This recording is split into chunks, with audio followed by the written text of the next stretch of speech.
Hello मेरे प्यारे बच्चों, very very good evening all of my dear student. हमारे साथ जुड़ जाएंगे, कनेक्ट हो जाएंगे, चूँकि हम बच्चों सॉलिड स्टेट में पढ़ रहे थे। यूनिट सेल एकक कोष्ठिका, एकक कोष्ठिका में हमने देखा था भाई। ओके, तो चलिए जल्दी से क्लास को शेयर करेंगे। चलिए है ना, एक शेर व शायरी से आज के क्लास की शुरुआत करते हैं।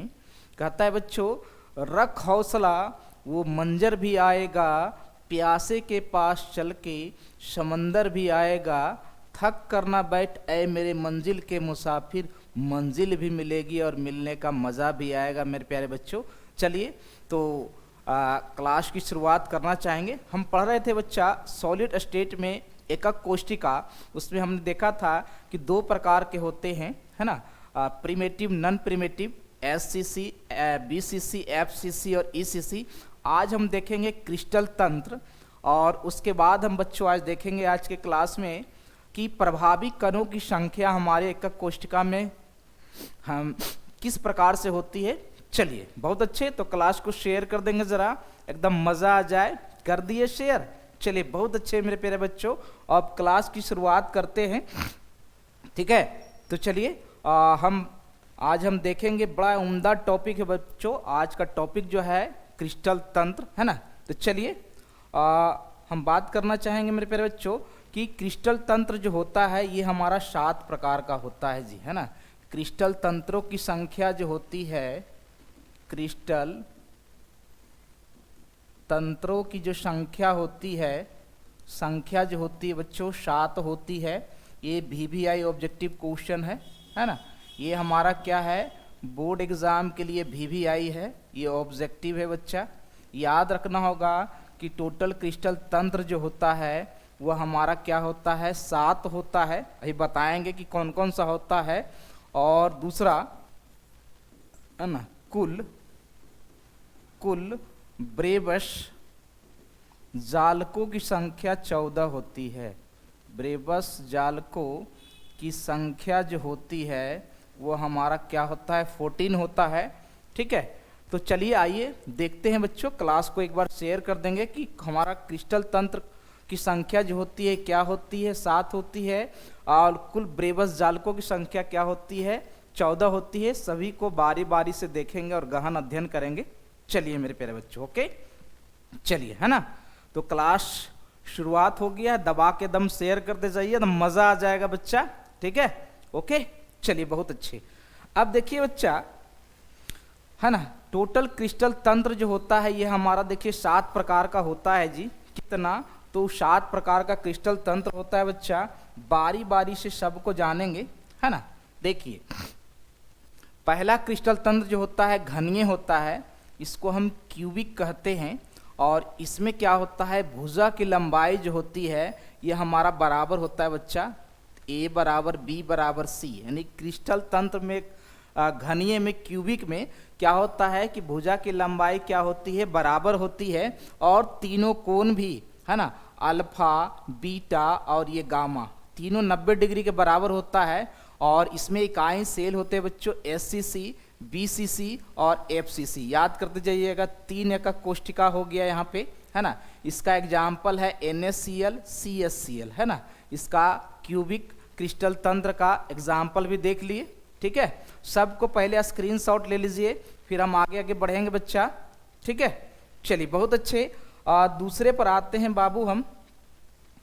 दूसरा हमारा है, देखिए याद करने का तरीका देखिए कहाँ से शुरू कीजिएगा। यहाँ पहला और लास्ट, है ना। लास्ट वाला जो है त्रिसमताक्ष है, रंबोहेड्रल है। इसमें भी देखिए यहाँ पे A बराबर B बराबर C है ना। यानी भुजा का लेंथ हमारा पहला का और भुजा का लेंथ जो है ये हमारा 7वां का बराबर होता है। ठीक है, इसमें क्या होते हैं, यदि आंतरिक कोण की बात करें बाबू, तो इसमें आंतरिक कोण सब 90 डिग्री के बराबर होता है, इसमें नहीं होता है मेरे प्यारे बच्चों, है ना। और इस तरह से आप याद कर पाएंगे। और इसमें एक ही एकक कोष्ठिका होती है। इसमें एकक कोष्ठिका की संख्या जो होती है ये हमारा क्या होता है, देखिए सिर्फ SCC है इसमें एक एकक कोष्ठिका होता है। तो यहाँ पे 3 और 1 चाल, है ना। ये भी बताए थे ना कि कुल ब्रेबस जालकों की संख्या 14 होती है, 3 1 4 हो गया, याद रखिएगा। फिर देखिए दूसरा हम शुरू करते हैं यहाँ पे से, दूसरा है हमारा बाबू चतुष्फलकीय टेट्रागोनल। इसमें क्या होता है कि ए बराबर बी होता है लेकिन सी बराबर नहीं होता है, ठीक है। जस्ट ये हमारा दूसरा जो है ना, दूसरा जो है सेम एज लेंथ हमारा छठा का है, ठीक है। देख लीजिए यहाँ पे षटकोणीय हेक्सागोनल, ये हेक्सागोनल है ना। ये षटकोणीय में भी क्या होता है बच्चा कि ए बराबर बी और सी बराबर नहीं होता है, ठीक है। एंगल की बात करें तो एंगल इसमें देखो तीनों 90 डिग्री बराबर होता है, इसमें अल्फा और बीटा 90 डिग्री बराबर होता है लेकिन गामा नहीं होता है। और इसमें एक ही एकक कोष्ठिका होता है, देखो इसमें एक ही एकक कोष्ठिका होता है, इसमें एससीसी होता है, ठीक है। एग्जाम्पल देखिए तो ग्रेफाइट हो गया किसका, तो षटकोणीय का, ठीक है। सबको आराम आराम से देखते जाइए। तीसरा है विषम लंबाक्ष ऑर्थोरोम्बिक। इसमें क्या है, तीनों साइड इक्वल नहीं है, तो जस्ट ये जो होगा ना, ये जो होगा, ये तीसरा नंबर जो होगा जस्ट पाँचवें के बराबर होगा। देखिए ये पाँचवा नंबर बराबर है ना भुजा के लेंथ से। पाँचवा नंबर क्या, त्रिंताक्ष ट्राइकिल्निक है ना। इसमें देखिए भुजा का लेंथ दोनों में सेम है 3 और 5 में। एंगल डिफरेंट है, इसमें एंगल तीनों 90 डिग्री के बराबर है और इसमें एंगल तीनों 90 डिग्री के बराबर नहीं है। इसमें एक ही एकक कोष्ठिका होती है और वह एससीसी होता है और इसका एग्जाम्पल K2Cr2O7 है, ठीक है। तो इस तरह से आप याद कर सकते हैं। और आपका एकंताक्ष, इसमें क्या है, इसमें भी क्या होता है ना कि हमारा तीनों साइड इक्वल नहीं होता है, लेकिन यहाँ अल्फा और गामा 90 डिग्री के बराबर होता है और बीटा जो होता है 90 डिग्री के बराबर नहीं होता है। और इसमें दो तरह के एकक कोष्ठिका होते हैं, एससीसी और ईसीसी। इसका एग्जाम्पल है सल्फर, इसमें 2 एकक कोष्ठिका हो गया, ठीक है। चलिए अब देखिए आते हैं एकक कोष्ठिका। इसमें हमारा क्या है, 2 एकक कोष्ठिका है, एससीसी है और बीसीसी है। इसका एग्जाम्पल है टेट्रागोनल का SnO2 CaSO4 है ना। तीसरा विषम लंबाक्ष ऑर्थोरोम्बिक में इसमें हमारा 4 है जी। इसमें एकक कोष्ठिका 4 है, कौन कौन है, एससीसी, बीसीसी, एफसीसी, ईसीसी। और इसमें इसका एग्जाम्पल KNO3 BSO4 है। जोड़ लीजिए 3 2 5 5 और 4 9 9 2 11 11 3 14। कुल ब्रेबस जालकों की संख्या कितनी हो गई है ना। कुल यदि ब्रेबस जालकों की संख्या भी जस्ट बताए थे बउआ कि कुल ब्रेबस जालकों की संख्या है ना, कुल ब्रेबस जालकों की संख्या, जालकों की संख्या जो हो गई, ये जालकों की संख्या कितना हो गया, तो 14 हो गया जी, याद रखिएगा, ठीक है। तो आप इसका स्क्रीनशॉट ले सकते हैं बाबू फटाफट, है ना। याद करने का तरीका देखिए क्या है ना। याद करने का तरीका है बाबू सी टॉम है ना, सी टॉम है ना, सी टॉम देयर, सी टॉम देयर के जरिए याद कर सकते हैं, है ना। या फिर इस जो तरीका से हमने बताया उस तरीका से याद कर सकते हैं। ऑब्जेक्टिव क्वेश्चन आता है बाबू, फटाफट स्क्रीनशॉट ले लेंगे, ठीक है। फिर इसका हम बाय फिगर भी देखते हैं, फटाफट स्क्रीनशॉट ले लीजिए आप लोग, फटाफट स्क्रीनशॉट ले लेंगे बाबू, जरा फटाफट स्क्रीनशॉट ले लेंगे जी, है ना, फटाफट स्क्रीनशॉट ले लेंगे। चलिए बहुत अच्छे बाबू, वेरी गुड, है ना। चलिए स्क्रीनशॉट ले लिया, स्क्रीनशॉट ले लिए। अब आगे बढ़ते हैं। अब इसका फिगर यदि देखना चाहिए आप, इसका फिगर भी दिखाते हैं आपको हम, ठीक है। देखिए बाबू यही हमारा फिगर है, इसको आप फिगर से देख सकते हैं बाबू मेरे। वेरी गुड, ये बहुत अच्छा है, आपको दिख रहा होगा, है ना। सबका नाम एक बार लिख देते हैं।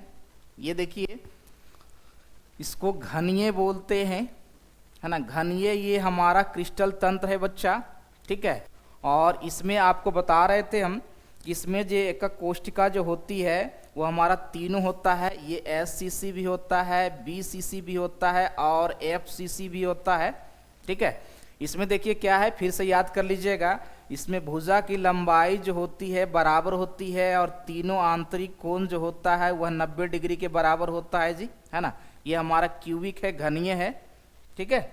चलिए आराम आराम से देखते जाइए। दूसरा हमने बताया था टेट्रागोनल, चतुष्फलकीय। दूसरा हमने क्या बताया था, चतुष्फलकीय, ठीक है। दूसरा हमने क्या बताया था, चतुष्फलकीय। लेकिन देखिए यदि आप घनीय को एक नंबर याद करने के लिए समझोगे, याद करने का तरीका बताते हैं बउआ, है ना। याद कीजिएगा पहला और रोम्बोहेड्रल, है ना, पहला और ये आखिरी, ये हमारा पोजीशन, ये दूसरा है ना। ये हमारा क्या है, सबको पोजीशन दर्शाते जाएंगे। दूसरा हो गया हमारा, देखते जाइएगा जी, है ना, बहुत आराम आराम से देखिएगा। तीसरा हमारा है ऑर्थोरेम्बिक, ये हमारा तीसरा क्रिस्टल तंत्र है, ठीक है। तीसरा हो गया बच्चा। चौथा नंबर हमारा है मोनोक्लिनिक, ये चौथा नंबर हो गया, ठीक है। पांचवा है ट्राइक्लिनिक, ये पांचवा हो गया जी, ठीक है। छठा है हमारा हेक्सागोनल, ये हेक्सागोनल हो गया। और ये सातवां है बाबू, है ना। सबका नाम लिख देते हैं पहले हिंदी में। चतुष्फलकीय हो गया ऑर्थोरोम्बिक, है ना। ऑर्थोरोम्बिक को बोलते हैं विषम लंबाक्ष, विषम लंबाक्ष इसको बोलते हैं, है ना। इसको हेक्सागोनल को हम षटकोणीय बोलते हैं, षटकोणीय बोलते हैं, ठीक है। ये ट्राइक्लिनिक है, इसको बोलते हैं त्रिंताक्ष बोलते हैं, है ना। ये हमारा मोनोक्लिनिक है, इसको हम एकंताक्ष बोलते हैं, एकंताक्ष बोलते हैं, है ना। और इसको जो बोलते हैं, इसका नाम जो है बउआ हिंदी में थोड़ा सा कठिन है, त्रिसमन्ताक्ष बोलते हैं, त्रिसमन्ताक्ष बोलते हैं, ठीक है। देखिए सब में क्या होता है, पहला, है ना, ये पहला और आखिरी, चूँकि इसमें भी क्या होता है कि इसमें भुजा की लंबाई जो होती है बराबर होती है, पहला और सातवां याद रखिएगा, ठीक है। लेकिन इसका आंतरिक कोण हमारा 90 डिग्री के बराबर नहीं होता है, ये याद रखेंगे। पहला और दूसरा में हमारा एज लेंथ समान होता है, ठीक है। फिर देखिए दूसरा में हमने क्या बताया था बच्चा, कि दूसरा में इसमें क्या होता है कि A बराबर B is not equal to C होता है, ठीक है, दूसरा में। और इसका आंतरिक कोण जो होता है 90 डिग्री के बराबर होता है, अल्फा बराबर बीटा बराबर गामा बराबर 90 डिग्री। देख लीजिए फिगर से क्लियर लग रहा होगा। दूसरा जो है हमारा इस पाँचवें के बराबर है ना। दूसरा हमारा जो है बउआ याद रखिएगा, दूसरा जो है हमारा छठे के बराबर है ना। दूसरा जो है छठे के बराबर है, यानी हेक्सागोनल, है ना। हेक्सागोनल में भी क्या है, सेम चीज़ है बच्चा, है ना। हेक्सागोनल में भी बच्चा हमारा सेम चीज़ है, क्या भाई, तो यहाँ भी क्या है हमारा, लंबाई की बात करें तो A बराबर B is not equal to C, edge length दूसरा और छठा का, है ना, दूसरा और छठा एक जैसा है, ठीक है।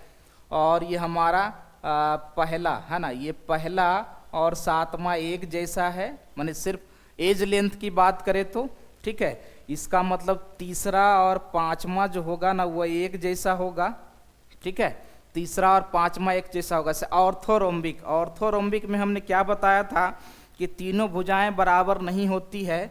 यहाँ पर A बराबर A is not equal to B not equal to C, है ना। यहाँ भी क्या हो जाएगा, यहाँ भी देखिएगा कि यहाँ A is not equal to B not equal to C होगा, ठीक है। याद रखिएगा बाबू ये सब ही, ठीक है, आराम आराम से देखिएगा, ठीक है। चलिए इसका अलग होता है, एकंताक्ष का अलग होता है, ठीक है। तो पहले स्क्रीनशॉट इसको ले लीजिए, घर पे जाके इसको पढ़िएगा, ठीक है। एग्जाम्पल भी हमने सबका बता दिया है बाबू, ठीक है। टोटल याद रखेंगे कि चतुष्फलकीय की बात करेंगे, टेट्रागोनल, है ना। चतुष्फलकीय में हमारा क्या होता है बाबू, चतुष्फलकीय में दो तरह का होता है, SCC और BCC होता है। इसमें क्या होता है, SCC और BCC होता है, एक कोष्ठ का याद रखेंगे, ठीक है।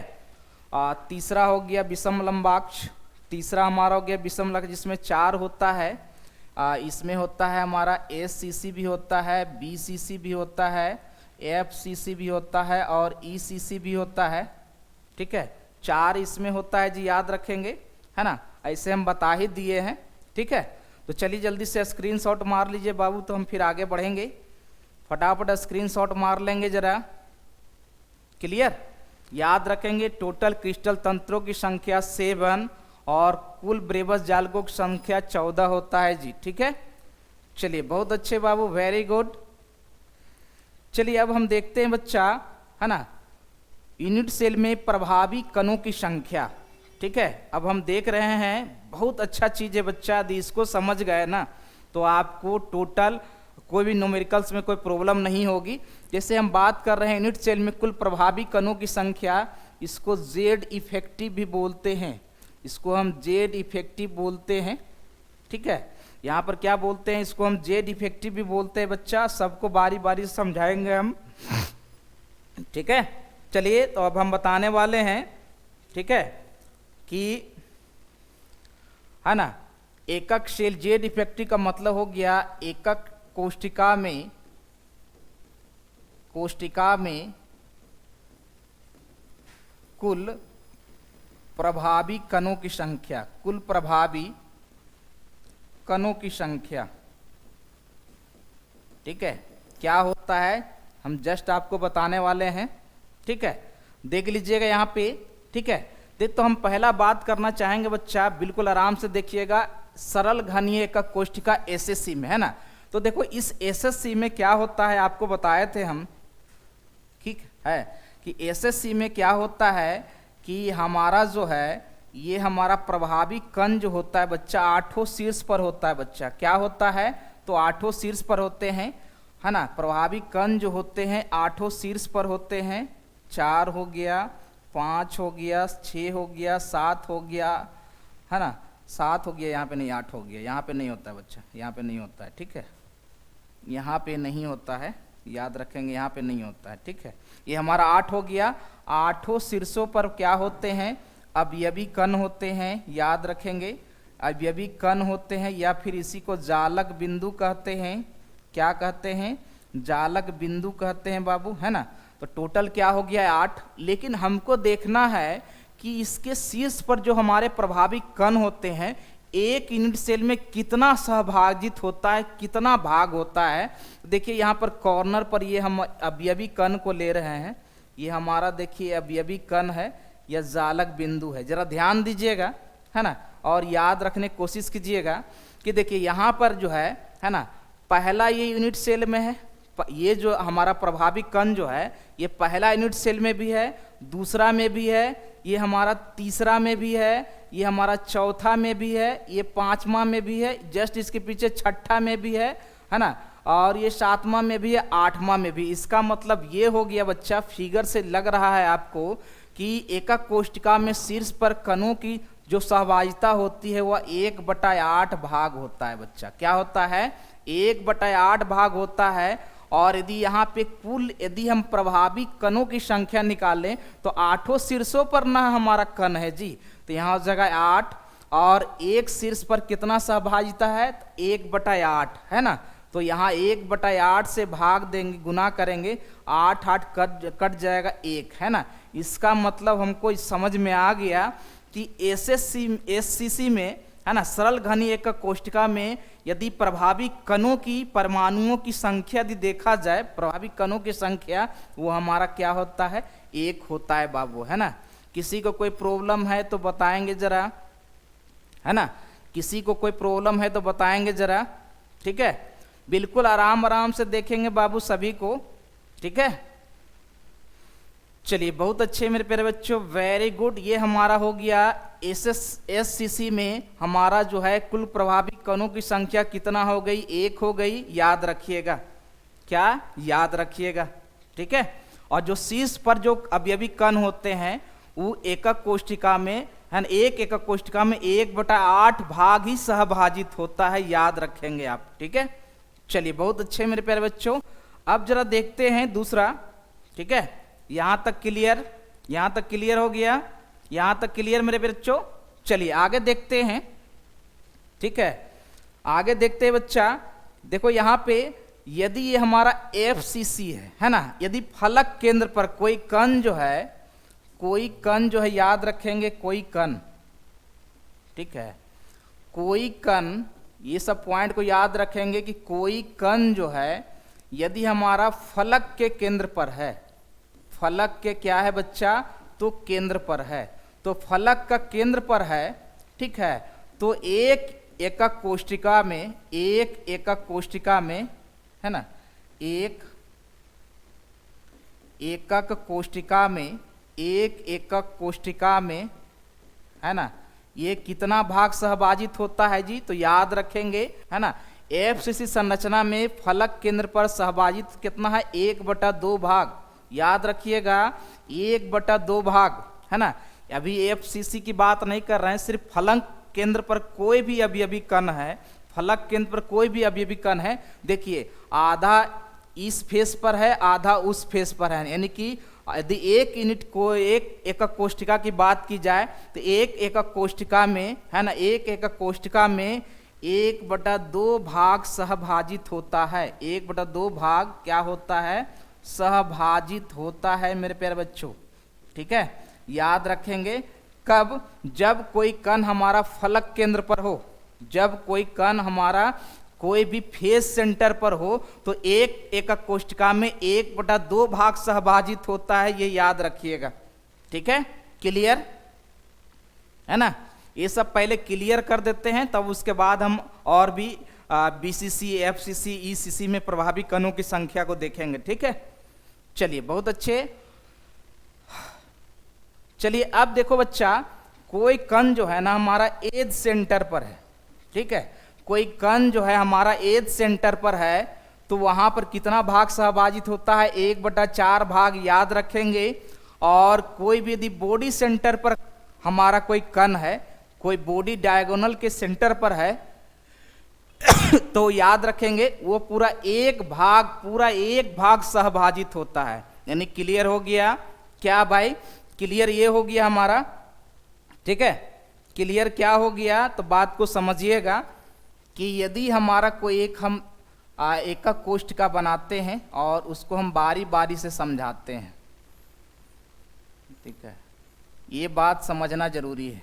ठीक है, देखिए यदि कोई हमारा, है ना, इस हमारा ये शीर्ष पर है, शीर्ष पर कोई अवयवी कण है, शीर्ष पर अवयवी कण है ना, अवयवी कण, ये कितना भाग सहभाजित है बच्चा? 1/8 भाग, याद रखेंगे।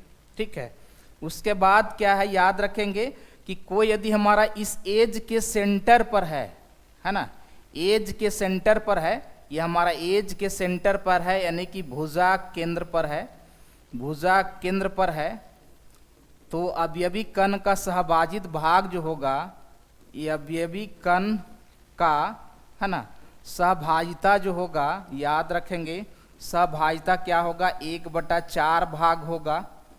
ठीक है, यदि तीसरा नंबर याद रखेंगे कि कोई हमारा इस, है ना, इस फलक के केंद्र पर हो, कोई यहाँ पर फलक के केंद्र पर है ना, फलक के केंद्र पर अवयवी कण है, फलक के केंद्र पर अवयवी कण, अवयवी कण जो है ये हमारा 1/2 भाग सहभाजित है। ठीक है, और यदि कोई बच्चा हमारा जो है, याद रखिएगा इस चीज़ को, ठीक है, कि कोई यदि हमारा इस बॉडी डायगोनल के सेंटर पर है, कहाँ पे? तो इस बॉडी डायगोनल के सेंटर पर है ना, ये हमारा क्या है? बॉडी सेंटर पर है, बॉडी सेंटर पर है, बॉडी सेंटर पर अवयवी कणों, है ना, अवयवी कण की सहभाजिता जो है यहाँ पे याद रखेंगे, है ना, वह क्या है? पूरा एक भाग है ना। कितना? तो याद रखेंगे एक एकक कोष्ठिका में, एक एकक कोष्ठिका में, है ना, एक एकक कोष्ठिका में आप नंबर भी दे सकते हो याद रखने के लिए, 1 नंबर, 2 नंबर, 3 नंबर और ये 4 नंबर, है ना। तो ये आपको याद रखना बहुत जरूरी है मेरे प्यारे बच्चों। क्या? कि यदि कोई भी एकक कोष्ठिका में यदि शीर्ष पर अवयवी कण है तो एक एकक कोष्ठिका में उस अवयवी कण का 1/8 भाग सहभाजित है, यानी भाग ले रहा है ना। यदि हमारा भुजा केंद्र पर है, एज सेंटर पर है, इसको भुजा केंद्र को एज सेंटर बोलते हैं, है ना। यदि एज सेंटर पर है तो एक एकक कोष्ठिका में 1/4 भाग सहभाजित होगा। यदि कोई फलक केंद्र पर है तो 1/2 भाग सहभाजित होगा, और यदि कोई बॉडी सेंटर पर अवयवी कण है तो पूरा 1 भाग होगा। फटाफट स्क्रीनशॉट ले लेंगे, फटाफट स्क्रीनशॉट ले लेंगे बाबू, ठीक है, फटाफट स्क्रीनशॉट ले लीजिए। तब अब जाके हम देखेंगे बीसीसी, एफसीसी और ईसीसी में प्रभावी कणों की संख्या क्या होती है। क्लियर? क्लियर मेरे बच्चों, है ना। फटाफट, ओके, चलिए, है ना,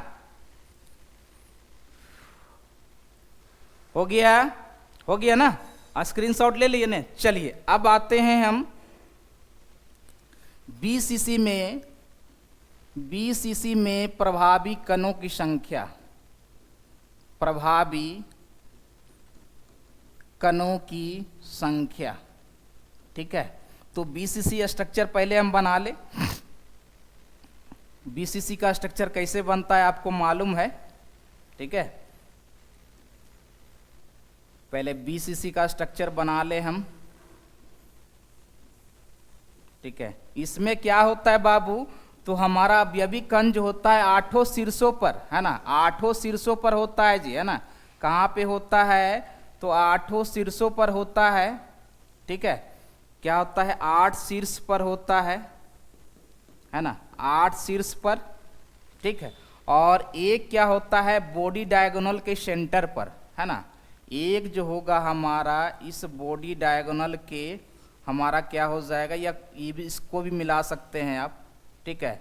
एक बॉडी डायगोनल के सेंटर पर है ना, यानी कि बॉडी डायगोनल के सेंटर पर, के केंद्र पर, है ना, कितना संख्या है, तो 1 है, ठीक है। और अभी जस्ट बताए थे बच्चा, क्या बताए थे कि यदि कोई अवयवी कण जो है हमारा कहाँ है, तो शीर्ष पर है ना। शीर्ष पर सहभाजिता कितना है, तो 1/8 भाग, है ना। और टोटल कितना है बच्चा, तो ये 8 शीर्षों पर अवयवी कण है, तो 8 गुना 1/8, ये हो जाएगा 1। और यहाँ पे बॉडी डायगोनल 1 है, तो 1, यदि दोनों को जोड़ा जाए तो यदि कुल प्रभावी कणों की संख्या, कुल प्रभावी कणों की संख्या जो हो गई, कुल प्रभावी कणों की संख्या जो हो गई, ये हमारा हो गया 2, है ना। 1 और 1 2 याद रखिएगा, नहीं तो इसको स्क्रीनशॉट ले लीजिए, इसका एक फॉर्मूला बता देते हैं, है ना। फॉर्मूला याद रखिएगा, ठीक है। फॉर्मूला याद रखिएगा, इसका एक फॉर्मूला भी है, मेथड नंबर 2 करके इसका फॉर्मूला है एन, है ना, n कॉर्नर बाई 8, है ना। सबका अर्थ समझाते हैं आपको हम यहाँ पे, NF, है ना। NF बाई यहाँ पे हो जाएगा हमारा, क्या हो जाएगा यहाँ पे 2, और यहाँ पर हो जाएगा n एज बाई हो जाएगा 4, और प्लस यहाँ पे हो जाएगा हमारा n सेंटर, है ना, n सेंटर और बटा 1। अब देखिए आपको समझाते हैं, ये फॉर्मूला याद रखिएगा। ये देखिए यहाँ पर का मतलब होता है, इसका मतलब हो गया शीर्ष पर प्रभावी कण, शीर्ष पर, है ना, कुल अवयवी कण, कुल अवयवी कण, है ना। इसका मतलब हो गया फलक केंद्र पर, फलक केंद्र पर, है ना, कुल अवयवी कण या कुल अवयवी कण, है ना। इसका मतलब हो गया भुजा केंद्र पर, भुजा केंद्र पर अवयवी कण, है ना। इसका मतलब हो गया बॉडी सेंटर पर, बॉडी सेंटर पर, है ना। अब यदि इस फॉर्मूला से निकालना चाहिएगा, है ना, तो देखिए हमारा शीर्ष पर कितना है 8, तो 8/8, हमारा क्या फेस सेंटर पर 0, फेस सेंटर पर नहीं है तो 0/2, है ना। एज सेंटर पर भी नहीं है तो 0/4, लेकिन बॉडी सेंटर पर 1 है तो 1/1, ये कट गया, ये हो जाएगा 1 + 1 और ये हो जाएगा 2। फटाफट स्क्रीनशॉट ले लेंगे, है ना। ये फॉर्मूला भी याद रख सकते हैं, ये फॉर्मूला भी याद रख सकते हैं मेरे प्यारे बच्चों, ठीक है। चलिए फटाफट इसको नोट कीजिए, फटाफट इसको नोट कीजिए बाबू, ठीक है। चलिए बहुत अच्छे मेरे प्यारे बच्चों, ये तो हो गया बीसीसी में प्रभावी कणों की संख्या। क्लियर, कोई दिक्कत नहीं ना। चलिए अब आगे बढ़ते हैं बाबू, अब देखते हैं एफसीसी में प्रभावी कणों की संख्या, ठीक है। अब हम देख रहे हैं किस में, एफसीसी में प्रभावी कणों की संख्या, है ना। तो चलिए पहले फिगर को बना लें, पहले फिगर को बना ले अच्छे तरीके से, पहले फिगर बना ले बाबू, पहले फिगर को बना ले हम, ठीक है। तो देखिए एफसीसी में क्या होता है, जो अवयवी कण जो होते हैं, अवयवी कण जो होते हैं आठों शीर्षों पर, ठीक है। फिर कहाँ होते हैं, तो 6 फलक केंद्र पर, 6 कहाँ होते हैं, फलक केंद्र पर, ठीक है। तो यदि आप पहले फॉर्मूला से बनाइएगा तो फॉर्मूला से मेथड नंबर 1 है ना, तो यहाँ पर आपको बताए थे ना कि हमारा क्या होता है, ये हमारा क्या होता है, शीर्ष पर, आठों शीर्षों पर होता है, ठीक है। ये हमारा आठों शीर्षों पर होता है, फिर फलक के केंद्र पर भी होता है ना, यानी इस फलक के सेंटर पर क्या हो जाएगा, इस फलक के सेंटर पर हमारा 1 हो जाएगा, ठीक है। हमारा क्या हो जाएगा, इस फलक के सेंटर पर 1 हो जाएगा, 2 हो गया। फिर इस फलक के सेंटर पर हो जाएगा, है ना, 3 हो गया। फिर इस फलक के सेंटर पर हो जाएगा, ये हो गया 4 हो गया। एक सामने वाला का सेंटर पर हो जाएगा 5 हो गया, 1 है ना, पीछे का सेंटर पर हो जाएगा 6 हो गया। तो मेथड नंबर 4, यहाँ पर n है ना, यहाँ पर n corner by 8 plus n face center by 2 plus n हमारा हो जाएगा एज सेंटर बाई 4, और यहाँ होगा n बॉडी सेंटर और बाई 1 हो जाएगा, ठीक है। तो देखिए आठों कॉर्नर पर है तो 8/8 है ना, 6 हमारा फलक केंद्र पर है लेकिन एज सेंटर पर नहीं है, 0/4, बॉडी सेंटर पर नहीं है, 0/1, तो ये हो जाएगा 1 और प्लस 3 यानी कि 4। और यदि इसका फॉर्म ऐसे ही निकालेंगे तो 8 गुना 1/8 तो ये हो जाएगा 1, और ये हो जाएगा 6 गुना 1/2 तो ये हो जाएगा 3, और दोनों को जोड़िएगा तो कुल प्रभावी कणों की संख्या क्या हो जाएगा, 4 हो जाएगा। फटाफट स्क्रीनशॉट ले लेंगे, फटाफट स्क्रीनशॉट ले लेंगे बाबू, जरा फटाफट स्क्रीनशॉट ले लेंगे जी, फटाफट स्क्रीनशॉट ले लेंगे बाबू, जरा फटाफट स्क्रीनशॉट ले लीजिएगा, फटाफट स्क्रीनशॉट ले लेंगे जी। ओके, चलिए मजे बच्चों, है ना, क्लियर है ना। अब बच गया हमारा ईसीसी, है ना, तो चलिए ईसीसी में देखते हैं बाबू, ठीक है, क्लियर, यहाँ तक किसी को कोई प्रॉब्लम नहीं ना। चलिए बहुत अच्छे, आगे बढ़ते हैं बबुआ। अब देखते हैं बाबू मेरे, है ना, कि अब हम देखते हैं ईसीसी में प्रभावी कणों की संख्या। तो सबसे पहले इसका हम फिगर बना ले बाबू, है ना, इसका सबसे पहले फिगर बना लेते हैं। देखिए हमारा ईसीसी की संरचना बना रहे हैं, जरा ध्यान दीजिएगा।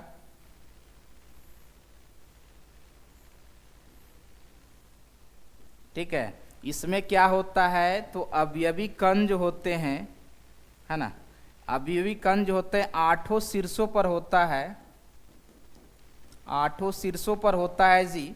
और इसके अलावा जो होते हैं कोई दो आमने सामने के फलक केंद्र पर, आमने सामने के फलक केंद्र पर होता है, यानी कि क्या हो जाता है 2। ठीक है, देख लीजिए कहाँ कहाँ होता है। तो ये देखो यहाँ पे, ये हमारा आठों शीर्षों पर तो होता ही है ना, आठों शीर्षों पर तो होता ही है। और उसके बाद में ये फलक ले लीजिए इस फलक के सेंटर पर, और इसके सामने वाला एक फलक के सेंटर पर, है ना। तो यदि आप फॉर्मूला यदि आपको याद है तो फॉर्मूले से नंबर यदि काउंट कीजिएगा तो n कॉर्नर बटा 8, n face center by 2, n edge center, है ना, एज सेंटर बाई हो जाएगा 4, और n बॉडी सेंटर बाई हो जाएगा 1। तो देखिए इसमें 8 शीर्ष पर है तो हो गया 8/8। 2 हमारा फलक के केंद्र पर है 2/2, और ये हमारा एज सेंटर पर 0 है तो 0/4, बॉडी सेंटर पर 0 है तो 0/1, ये हो जाएगा 1 + 1 तो ये हो जाएगा 2। और ऐसे निकालिएगा तो 8 गुना 1/8 ये हो जाएगा 1, है ना, और ये हो जाएगा 2 गुने 1/2 तो ये हो जाएगा 1, कुल मिलाकर कितना हो जाएगा 2 हो जाएगा। ठीक है, तो फटाफट स्क्रीनशॉट ले लीजिए। इसी ईसीसी में प्रभावी कणों की संख्या जो हो गई ये हमारा 2 हो गया। ठीक है, चलिए बहुत अच्छे बच्चा। तो हमने कौन कौन सा बताया आपको, बीसीसी बताया, एफसीसी बताया, ईसीसी और एससीसी, है ना। में प्रभावी कणों की संख्या, ये जरूरी है बच्चा, क्योंकि इससे ऑब्जेक्टिव भी क्वेश्चन में आता है और न्यूमेरिकल से पूछे जाते हैं मेरे प्यारे बच्चों, है ना। तो फटाफट जल्दी से इसका स्क्रीनशॉट ले लेंगे, जल्दी से स्क्रीनशॉट ले लेंगे बाबू, ठीक है। चलिए जल्दी से इसका स्क्रीनशॉट ले लेंगे, फटाफट इसका स्क्रीनशॉट ले लेंगे बाबू।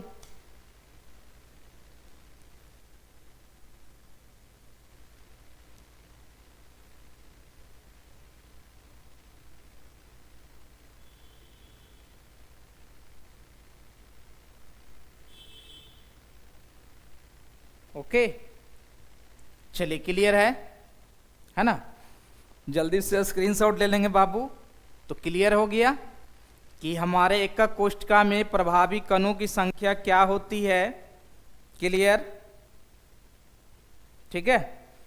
चलिए अब देखते हैं जरा, हमारा क्या है, एक दो गो ऑब्जेक्टिव है। पहले इसको स्क्रीनशॉट ले लीजिए, फिर दो गो ऑब्जेक्टिव पर विचार कर रहे हैं। देखते हैं जरा हम, ठीक है, कि ऑब्जेक्टिव यदि है, एक दो को बना कर देख लेते हैं बाबू जरा, ठीक है। चलिए देख लेते हैं, यदि ऑब्जेक्टिव है तो बनेगा ही।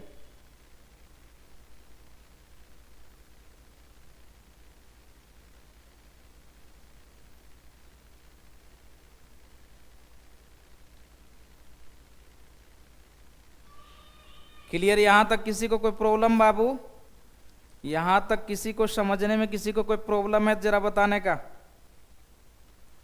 किसी को समझने में कोई प्रॉब्लम है तो बताएंगे जरा, ठीक है। ओके,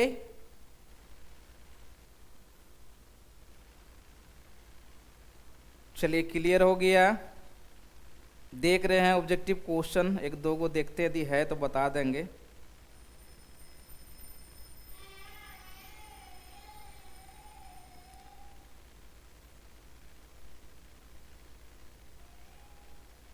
ओके बाबू, तो पहले यहाँ तक पढ़िए आप लोग, ठीक है। उसके बाद मिलते हैं नए क्लास में, नए जोश, नए उमंग के साथ। ओके मेरे प्यारे बच्चों।